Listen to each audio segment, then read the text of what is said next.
Hello दोस्तों, स्वागत है आप सभी का आपके अपने यूट्यूब चैनल सुपर मैथमेटिक्स 2.0 पर। तो भाई हम परसेंटेज कर रहे थे आदित्य रंजन सर वाली बुक का, जिसमें हमने 60 क्वेश्चन कल कवर कर लिए थे।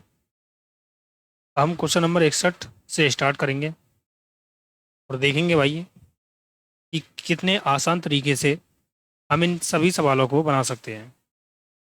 तो पहला क्वेश्चन दे रखा है आपकी स्क्रीन पर। अनीता एक फैशन बुटीक चलाती है। उसके खर्च निम्नलिखित मदों में हैं: 30% खरीद, 40% भुगतान दर्जी और 30% बिजली और किराए में। यदि उसका कुल खर्च 50,000 रुपये प्रति माह है तो उसने दर्जी को भुगतान पर कितना खर्च किया। तो मुझे ये बताओ कि 30 और 30 60 और 40 कितना हो गया, 100। यानी 100% खर्चा हो रहा है हमारे हिसाब से, लेकिन उसके हिसाब से कितना हो रहा है भाई, 50,000 हो रहा है। अगर 100% बराबर 50,000 है तो इसका मतलब ये हुआ कि भाई वो जितना कमा रहा है पूरा का पूरा खर्च कर रहा है। ठीक है ना। इसने बोला है दर्जी को भुगतान कितने रुपए का किया है। तो दर्जी को 40% का भुगतान किया है। तो अगर मैं यहाँ से 40% निकालना चाहता हूँ तो जीरो से जीरो काट दो। भाई 10% की वैल्यू कितनी है, 5,000। तो 40% की वैल्यू कितनी आ जाएगी भाई, 10 का ये 4 गुना है। तो आप क्या करोगे, 5,000 का भी 4 गुना कर दोगे। तो 4 पंजे 20, तो ये आ गया। और ये 3 जीरो आपकी आ जाएंगी इधर। तो यानी 20,000 रुपये ये दर्जी पर खर्च कर रहा है। ओके। या फिर डायरेक्ट कर कह सकते थे कि यार 100% जो है ये खर्च कर रहा है, कितने के बराबर है ये, 5,000 के। यानी इसकी इनकम ही कितनी होगी भाई, ये 50,000 होगी। और 50,000 में से ये 40% खर्च कर रहा है दर्जी को। तो 40/100, जीरो से जीरो निकाल दो। तो ये आ गया 4 पंजे 20,000। ओके। अगला सवाल देखेंगे अब।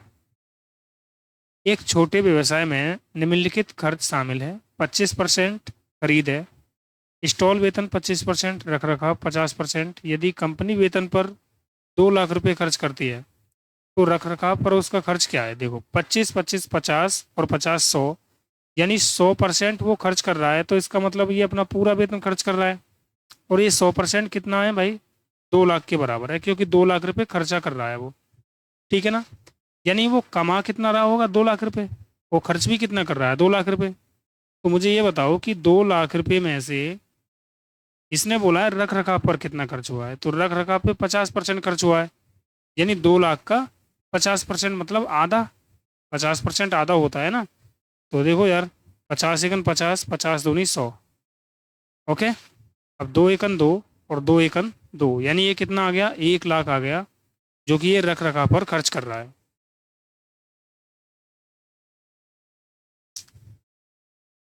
ये तो हमने कहीं गलत कर दिया क्या यार। एक छोटे व्यवसाय में निम्नलिखित खर्च शामिल है: खरीद 25%, स्टॉल वेतन 25%, रख रखाव 50%। ओके। यदि कंपनी वेतन पर 2 लाख रुपए खर्च करती है। अच्छा यार, इसने ये बोल दिया है कि भाई कंपनी वेतन पर 2 लाख रुपए खर्च करती है। यही तो बोला है, यानी वेतन तो हमारा ये हो गया ना, स्टॉल वेतन। तो इसका मतलब ये हो गया कि ये 25% खर्च कर रहा है। और ये 25% कितने के बराबर है आपका, 2 लाख के बराबर है। अब इसने बोला है कि रख रखाव पर कितना खर्च कर रहा है। तो रख रखाव पर तो भाई ये 50% कर रहा है ना। तो 50% कर रहा है तो भाई 25 का ये दोगुना है। तो 2 लाख का भी दोगुना कर दो तो ये हो जाएगा 4 लाख। ये सवाल तो आपका और आसान हो गया, 4 लाख, ऑप्शन डी। ठीक है ना। अगर ये पिछले क्वेश्चन की तरह होता, इसकी तरह, तो फिर ये सेम क्वेश्चन इसकी तरह हो जाता। लेकिन ये क्वेश्चन थोड़ा सा चेंज है। ठीक है ना, थोड़ा सा लैंग्वेज में ही इसने चेंज कर दिया है, बाकी तो क्वेश्चन सेम है। ओके। ये आपका इसका सॉल्यूशन है। अगला क्वेश्चन देखेंगे। ये क्वेश्चन है: एक एक्सपोर्ट शोरूम में सॉरी, स्पोर्ट्स शोरूम में अलग अलग गेम एक्स सीरीज है।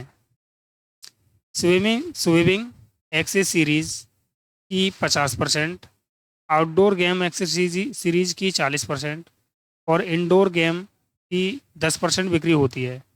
यदि किसी विशेष महीने की दुकान 10,000 रुपये की तैराकी पोशाक बेचता है। अच्छा, तो आउटडोर खेल के सामान की बिक्री का अनुमानित आंकड़ा क्या होगा? मुझे ये बताओ यार कि इसने बोला है यदि किसी विशेष महीने में दुकान 10,000 रुपये की तैराकी पोशाक बेचता है, तो तैराकी पोशाक पोशाक कौन से होंगे यार? स्विमिंग, स्विमिंग मतलब तैरना, ठीक है ना? यानी 50% ये किसके बराबर है? 10,000 के बराबर है। यही तो बात होगी भाई। ओके,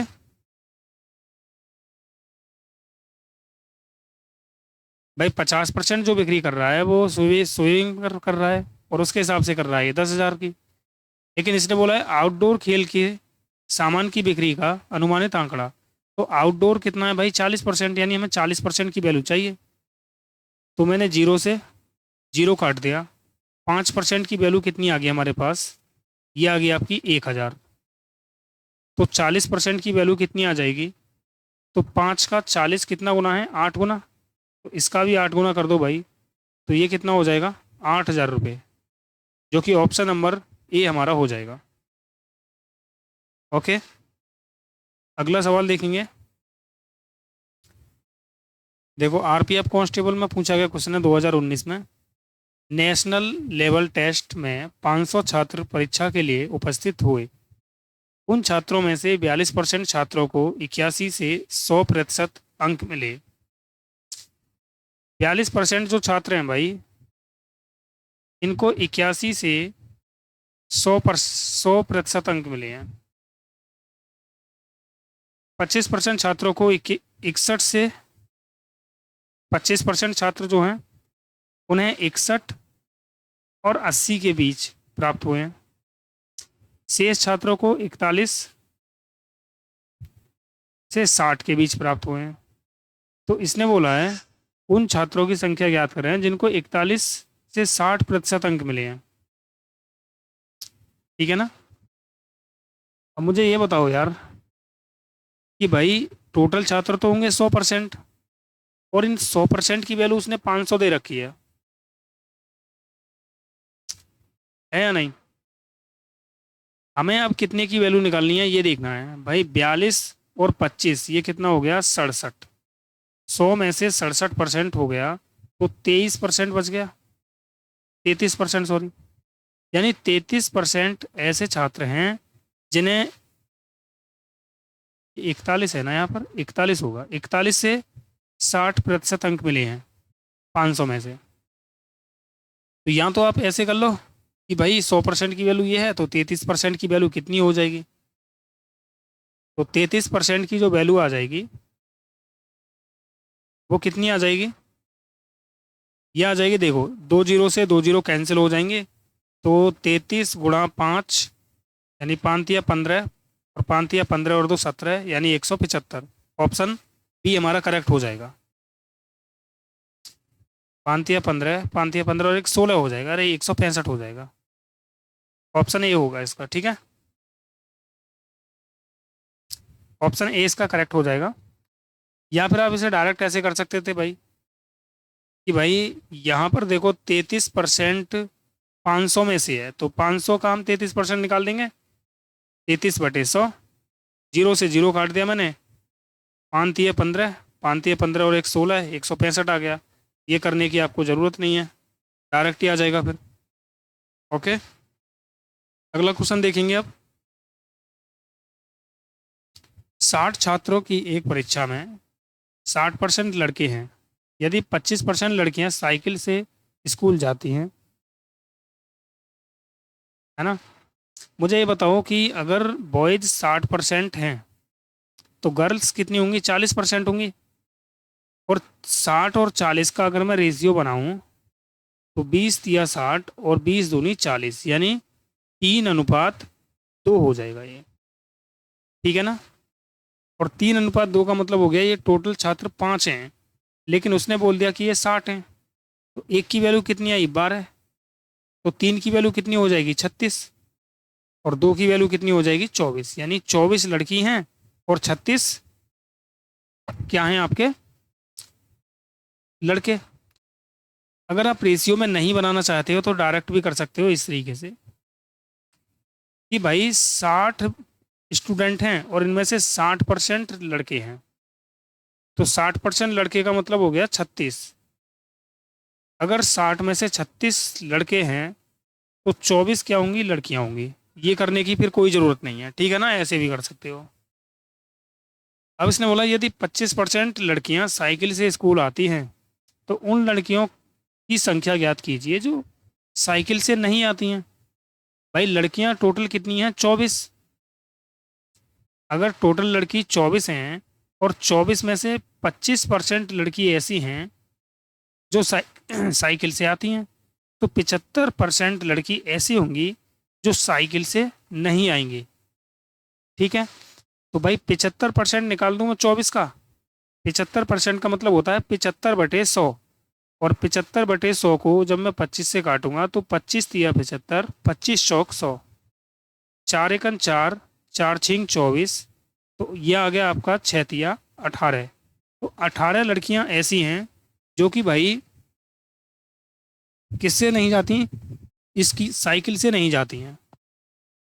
देखो अगर मैं पूरा सवाल पढ़ लेता ना तो इसमें कुछ करने की ज़रूरत ही ना पड़ती मुझे। 1 सेकंड का सवाल हो जाता, एक लाइन का। भाई इसने बोला है कि लड़कियां लड़कियां केवल पूछी हैं, तो मुझे ये बता दो भाई। देखो ये पहला तरीका मैंने बता दिया और ये दूसरा तरीका मैंने आपको बता दिया। अब मैं तीसरा तरीका देखो यहाँ पर बता रहा हूँ। भाई टोटल छात्र हैं 60, 60 में से 60% लड़के हैं तो 40% लड़कियां होंगी, तो 40/100। आगे इसने बोला है ये लड़कियां हैं टोटल। अब 25% लड़कियां साइकिल से जाती हैं, तो साइकिल से नहीं जाने वाली कितनी होंगी? 75%, यानी 75/100। तो 25 तिया 75, 25 चौक 100, और 20 तिया 60, और 20 पंजे 100। अब मैंने काटा 5 अट्ठे 40, 4 एकन 4 और 4 दूनी 8। तो ये आ गया भाई 3 × 2 × 3। तो 3 दूनी 6, 6 तिया 18। डायरेक्ट आपका आंसर आ चुका है। ओके। अगला सवाल देखेंगे। वह संख्या ज्ञात कीजिए जिसका 6 गुना 60 से 6 कम है। मान लो संख्या x है, x का 6 गुना करूंगा तो 6x हो जाएगा। देखो वह संख्या ज्ञात कीजिए जिसका 6 गुना 60 से 6 कम है। 60 से कम है भाई, 60 से कम है कितना? 6। ध्यान देना सवाल ने क्या बोला था। ये बोला था वह संख्या ज्ञात करें जिसका 6 गुना जो है ना, 6 गुना अगर मैं कर दूं तो वो 60 से कम होगा कितना? 6। तो भाई ये देखो 60 से कम कर दिया मैंने। ठीक है, 60 से मैंने क्या कर दिया? कम कर दिया। भाई माइनस किया है तो इसका मतलब क्या हो गया? ये कम हो गया ना। अब अगर मैं 60 को इधर ले जाऊं तो -6x बराबर आ जाएगा -54। तो माइनस से माइनस कैंसिल हो गया और 6 से काटा मैंने, 6 एकन 6 और 6 नीम 54। तो संख्या कितनी आ गई? वो 9 आ गई। यानी ऑप्शन नंबर डी हमारा करेक्ट हो जाएगा। ओके। अगला क्वेश्चन देखेंगे अब। मदन के मासिक वेतन में 60 रुपये की वृद्धि करने पर यह कमल के मासिक वेतन का 50% हो जाता है। अगर मैं कमल का मासिक वेतन देखो, मदन के मासिक वेतन में 60 रुपये की वृद्धि करने पर, देखो यहाँ पर ये कमल और मदन मैं लिख लेता हूँ। मदन को मैं एम मान लूँ, कमल को मैंने के मान लिया। कमल का वेतन पहले एक्स था, अब ये 60 की वृद्धि हो गई तो ये हो गया एक्स प्लस 60। ठीक है ना। अब इसने बोला है 60 की वृद्धि करने पर यह कमल के वेतन मासिक वेतन का 50% हो गया। ये जो है ना भाई, ये कमल के मासिक वेतन के 50% के बराबर है। तो कमल का मासिक वेतन मैंने के मान लिया, और इसका अगर मैं 50% निकाल दूं तो भाई ये कितना है, एक्स प्लस 60 है। तो के का अगर मैं 100% निकाल दूं या फिर 50%, मतलब 1/2, बराबर कितना आ जाएगा, एक्स प्लस 60। तो के की जो वैल्यू आ गई वो कितनी आएगी, 2x प्लस 60। यानी कमल का जो मासिक वेतन आ गया वो कितना है भाई, 2x प्लस 60 आ गया। अब ध्यान देना सवाल पर। सवाल ने ये बोला था कि अगर मैं मदन के वेतन में 60 रुपये की वृद्धि कर दूं तो यह कमल के वेतन का 50% हो जाता है। यही तो इसने बात बोली है। अब मुझे ये बताओ, इसने बोला है मदन का वर्तमान मासिक वेतन कितना है। तो क्या मैं यहाँ से मदन का वर्तमान मासिक वेतन निकाल सकता हूँ क्या, ये वाला, सॉरी ये वाला, यहाँ से निकाल सकता हूँ। कोई भी इसमें वैल्यू नहीं दे रखी है। ना तो इसने ये कहा कि मदन का कुल प्रारंभिक वेतन कितना है, 100 रुपये या 1000 रुपये या 2000 रुपये। अगर ये मदन का वेतन दे देता तो कमल का वेतन हम वर्तमान में निकाल लेते। लेकिन इसने कमल का ना तो वेतन दिया, सॉरी मदन का, और कमल का ना इसने वर्तमान वेतन दिया, सॉरी प्रारंभिक वेतन। ठीक है ना। अगर ये मदन का प्रारंभिक वेतन या कमल का प्रारंभिक वेतन दे देता तो थोड़ी बहुत इसमें पॉसिबिलिटी हो सकती थी कि ये सॉल्व हो जाए। लेकिन यहाँ पर क्या है भाई, किसी का भी वेतन नहीं दिया है, तो डेटा क्या है, ये अपर्याप्त है। ऑप्शन नंबर ए इसका करेक्ट हो जाएगा। यदि एक भिन्न बाई बटे एक्स 6/7 हो जाती है, बाई बटे एक्स जो है ना वो 6/7 हो जाती है, तो एक्स की वैल्यू 7 होगी और बाई की वैल्यू 6 होगी। जब उसके अंश में 12% की वृद्धि हो जाती है और हर में 2% की कमी हो जाती है। मुझे ये बताओ, मैंने एक भिन्न मान ली a/b, अगर मैं इसमें 10% की वृद्धि कर दूं तो ये कितना होगा, 110/100। इसमें भाई 20% की कमी कर दूं तो ये होगा 80/100। तो 100 से 100 कट जाएगा, तो ये आएगा आपका a × 110 b × 80। अब देखो यार, यहाँ पर मैंने 10% की वृद्धि की थी और यहाँ 20% की कमी की थी। तो क्या मैं इस वाली चीज़ को डायरेक्ट लिख सकता हूँ, डायरेक्ट लिख सकता हूँ भाई। मैंने भिन्न माना a/b, 10% की वृद्धि कर रहा है तो 110 लिखूंगा डायरेक्ट, क्योंकि 100 से 100 तो कट ही रहा है, और 20% की कमी बोल रहा है तो इसे 80 लिखूंगा। तो मैं डायरेक्ट लिख सकता हूँ इसे, इस वाले पार्ट को ना सॉल्व करके। तो अब मैं वही चीज़ यहाँ पर आपको बताने जा रहा हूँ कि भाई यहाँ पर समझो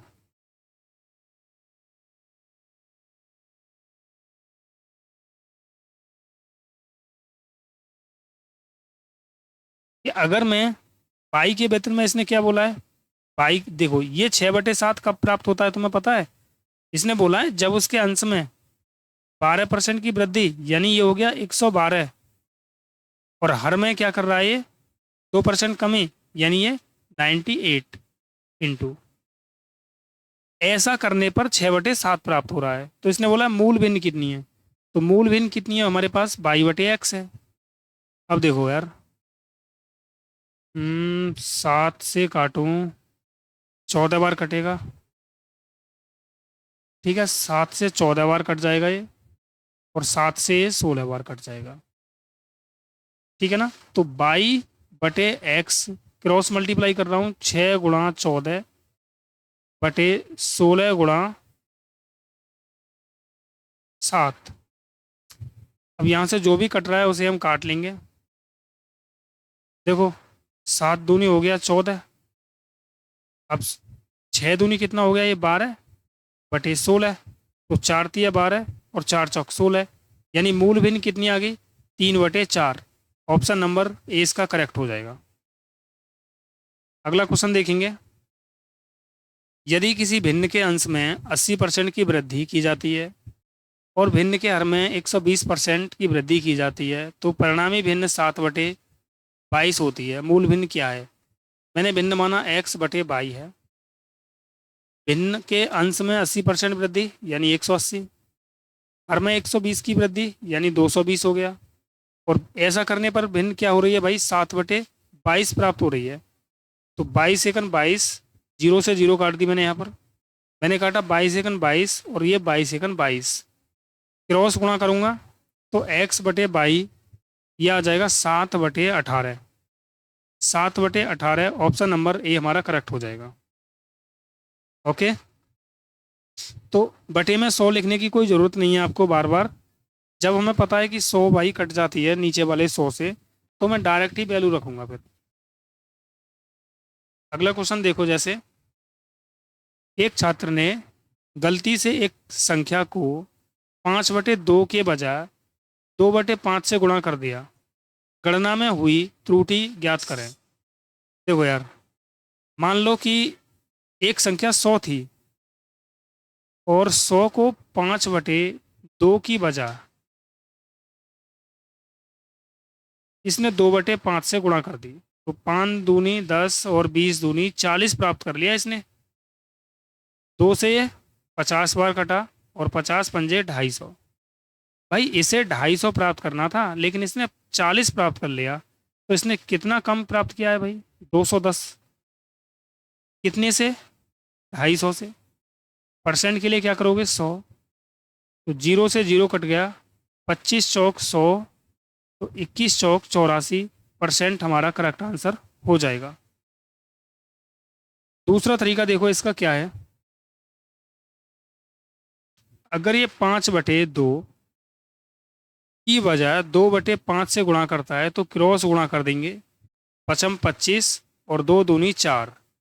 अब देखो ये कितना कम प्राप्त कर रहा है भाई? 21। कितने से? 25 से। तो परसेंट के लिए क्या करोगे? 100। 25 चौक 100 हो गया और 21 चौक 84। ये हमारा डायरेक्ट मेथड है इसका। ये तरीका नंबर 2 है भाई, और ये तरीका नंबर 1। ओके, अगला क्वेश्चन देखेंगे अब। एक विद्यालय में किसी परीक्षा में 60% छात्र सफल हुए। यदि असफल होने वाले छात्रों की संख्या 240 है, तो सफल होने वाले छात्रों की संख्या क्या है? देखो यार, अगर पास कितने हो रहे हैं भाई? 60%। तो फेल कितने हो रहे होंगे? 40%। रेशियो बना दूं इसका, 20 या 60 और 20 दूनी 40। इसने बोला है कि फेल कितने हो रहे हैं भाई? ये 240। हमारे हिसाब से 2 हो रहे हैं, उसके हिसाब से 240। तो 1 यूनिट की वैल्यू क्या आ गई भाई? ये 120। इसने बोला है पास, पास कितने हो रहे हैं? तो पास कितने हो रहे हैं? 3। तो 3 की वैल्यू कितनी हो जाएगी? 12 × 36 यानी 360। ऑप्शन नंबर बी हमारा करेक्ट हो जाएगा। ओके,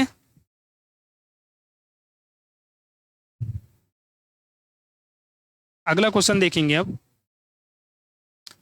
यदि अंजू ने हिंदी में 80 में से 68, गणित में 60 में से 46, विज्ञान में 90 में से 74 और अंग्रेजी में 45 में से 35 अंक प्राप्त किए, तो अंजू ने किस विषय में अधिकतम प्रतिशत अंक प्राप्त किया है? देखो यार, 80 में से कितना?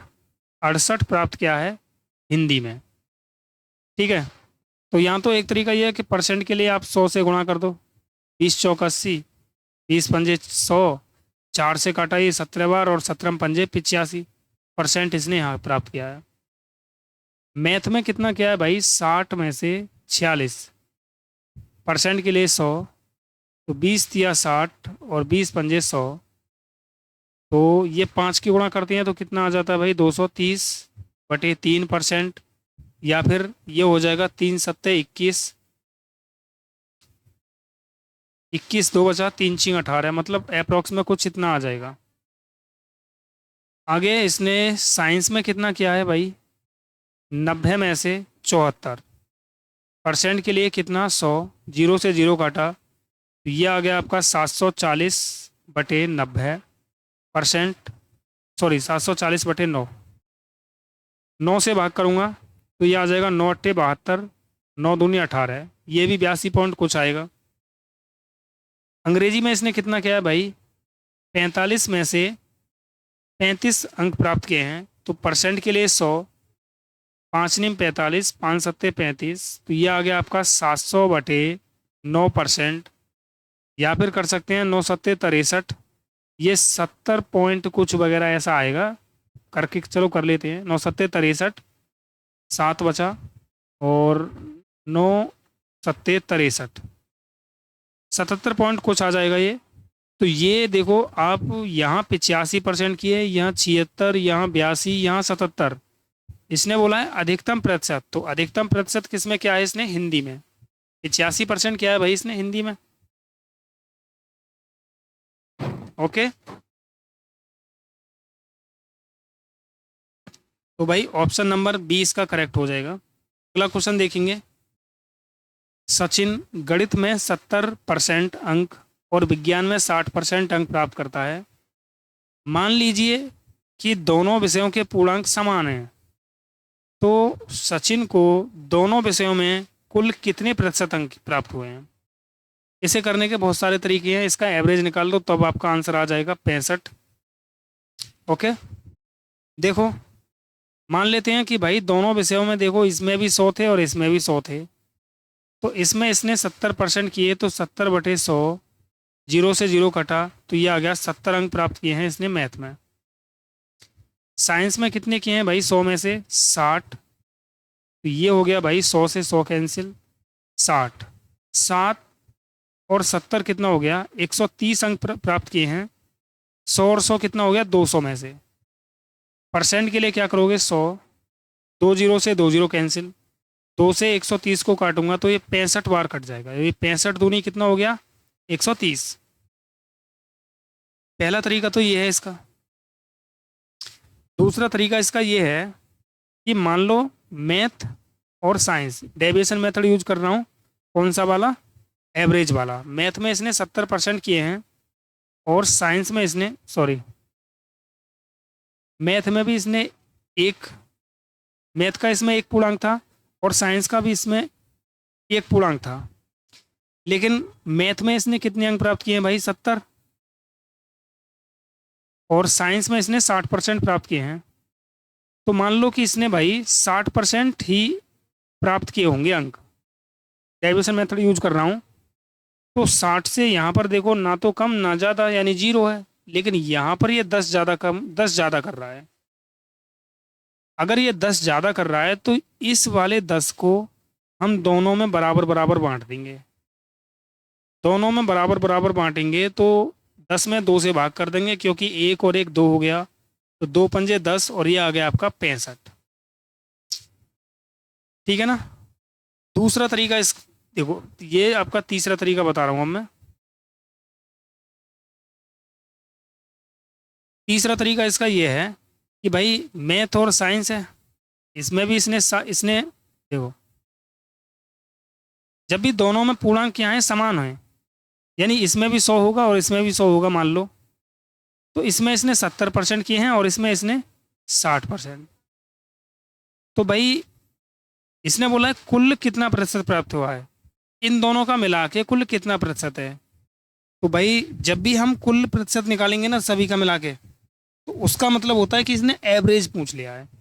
तो एवरेज जो होगा वो 70 और 60 के बीच में होता है, बीच में होगा। तो इनके बीच में क्या हो सकता है ये बताओ।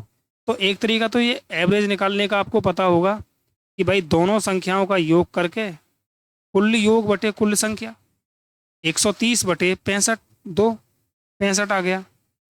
दूसरा तरीका इसका ये है भाई कि 70 और 60 के बीच में होगा, तो 60 से 5 ज़्यादा और 70 से 5 कम, तो इनके बीच में हो गया। देखो भाई 70 से 5 कम है और 60 से 5 ज़्यादा है, तो डेविएशन कितना हो गया, 0 हो गया, यानी 65% है ये। हमें एवरेज में क्या करना होता है, डेविएशन 0 करना होता है। ठीक है ना। तो आपको जैसे अच्छा लगे ऐसे आप कर लेना। चलो अगला सवाल बताते हैं। गणित में एक छात्र ने दूसरे सत्र में पहले सत्र की तुलना में 16% अधिक अंक प्राप्त किए। मान लो यार पहले सत्र में इसने 100 अंक प्राप्त किए होंगे, तो दूसरे सत्र में इसने 116 अंक प्राप्त किए होंगे।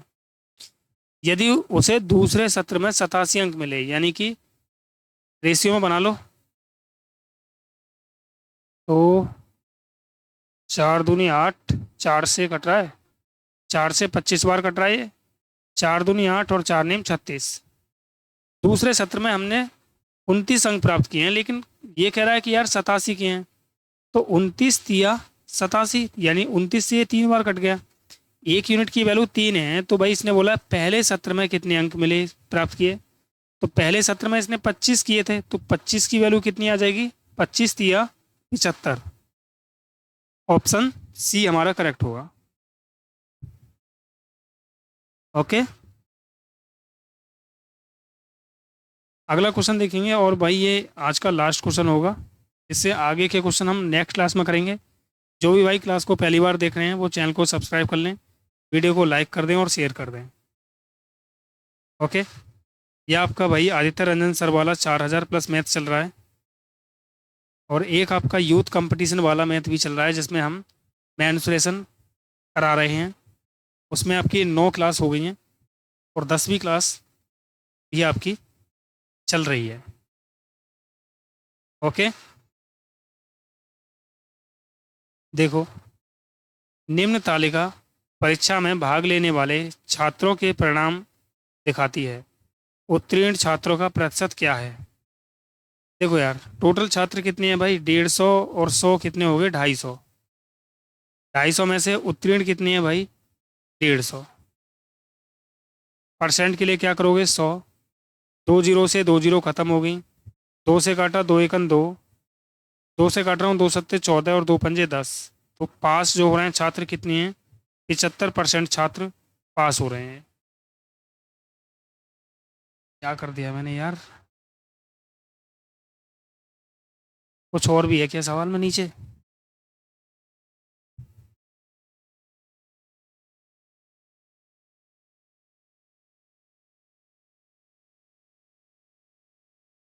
उत्तीर्ण छात्र,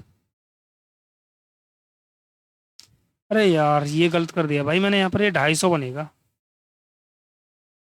दोबारा करता हूँ मैं इसे। टोटल देखो कितना है, ये 250 है, इसमें से 150 पास हुए हैं। परसेंट के लिए क्या करोगे, 100। तो जीरो से जीरो काटा, 25 सेकंड 25, 25 चौक 100, तो ये आ गया आपका 15 चौक 60। 60% छात्र आपके ये पास हुए हैं। ऑप्शन नंबर 20 का करेक्ट होगा। पास कितने हुए यहाँ पर, 60%, तो फेल कितने हुए होंगे, 40%। ओके, तो भाई यहीं तक रखते हैं आज के लिए। चलिए मिलते हैं अगली क्लास में। रीजनिंग की भी क्लास हमने स्टार्ट कर दी है, जिसमें हम आपको पहला चैप्टर हमने कैलेंडर लिया है, और कैलेंडर ध्यान रखना आप पूरे यूट्यूब पर सर्च कर लेना। जो हमने क्लास आपको प्रोवाइड कराई है उससे बेस्ट मेथड कैलेंडर के आपको किसी भी यूट्यूब चैनल पर नहीं मिलेंगे। एक बार क्लास ज़रूर करना कैलेंडर की, उसके बाद आपको खुद ही एहसास हो जाएगा कि हाँ कैलेंडर वाली क्लास बेस्ट है। ओके, तो चलिए मिलते हैं फिर अगली क्लास में। ओके बाय, जय हिंद, जय भारत।